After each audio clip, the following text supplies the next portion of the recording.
sincere gratitude to Development Society for giving me this opportunity to air my thoughts on the pressing issue of Quds and Muslim oppression in the world today. Quds Day was first initiated in 1979 by Imam Khomeini, may Allah elevate his status, to awaken the world towards the oppression of Muslims in Palestine. Since then, and to date, the oppression of Muslims has become a global pandemic. From Syria to Yemen, to the Rohingyas of Myanmar, Kashmir, India, Uyghurs of China, Islamophobia in the Western countries, and white supremacy in the US and Europe. Why is this? There may be and are political reasons and agendas, economic agendas, power and greed. But today we will look at and analyze from the perspective of bringing a change on an individual and communal level. Muslims are powerless today. Despite having powerful, brave and courageous heroes in Islamic history, we are powerless. The only Islamic country in the world is under sanctions and struggling. The so-called Muslim countries are steeped in sectarian violence, racism, power, and greed. No Muslim country is ready to support another Muslim country. So the first reason is disunity. Disunity among the Muslim nations, among the Muslim communities, among the Muslim sects, and among the Muslim families. Number 2 is apathy and complacency. We are comfortable in our own cocoon and do not want to come out of our comfort zones. I am happy, everything around me is good and fine, so the world is fine. Number 3 is lack of education and awareness. The Quran chapter 13 verse 11 says, Allah does not change the condition of a people until they change that which is in themselves. We are waiting for someone to solve our problems. Either other powerful people, other powerful countries, other powerful organizations, or then waiting for Imam Zaman, Ajjalallahu Ta'ala Farajahu Sharif, to come with a magic wand. That will not happen.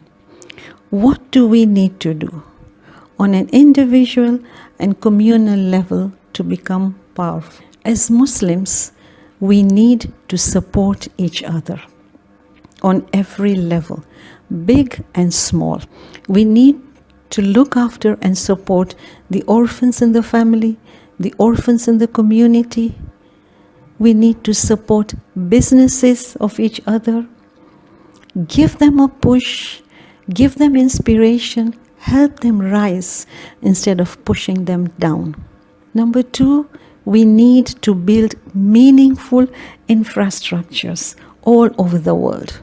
Not only clinics and mosques, but our schools, our own universities, our own shelter homes, our own hospices, which are run by the Muslims according to Muslim laws. We need, number 3, we need powerful media presence to broadcast to the world the authentic and real news. These are on the communal level. What do we need to do on an individual level? Number 1, step out of our comfort zone and embrace change. We can see how COVID-19 changed everything. Our lifestyles, our traditional ways. The schools continued online, the madrasas continued online, the majalis and programs continued online. Learning and teaching went on, but the traditional ways were changed. So whenever there is change, we make sure that learning and teaching goes on, but we embrace change without changing our values.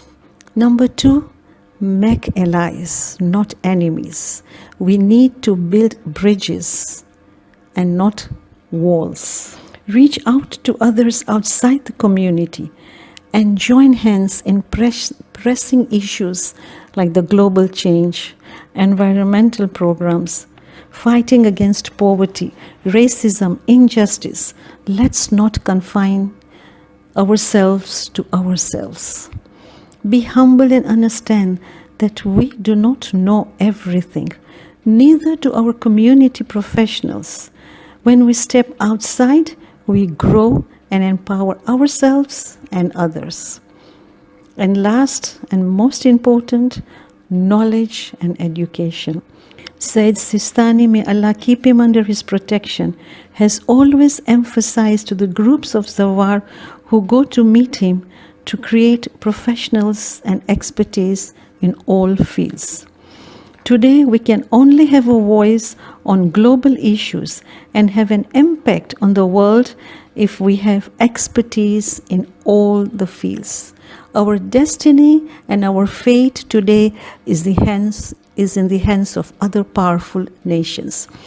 We can make a change and have a say in our own fate and destiny if we have expertise and professionals in the media field, in high tech, professionals in environmental studies, politics, world economics, lawmakers, policymakers, etc., etc.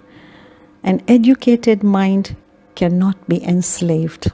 In the Battle of Badr, the Holy Prophet ﷺ declared the ransom to free prisoners of wars is to teach the Muslims to read and write. Therefore, freedom from slavery is education. I will end with the dua, with an excerpt from Dua Iftitah.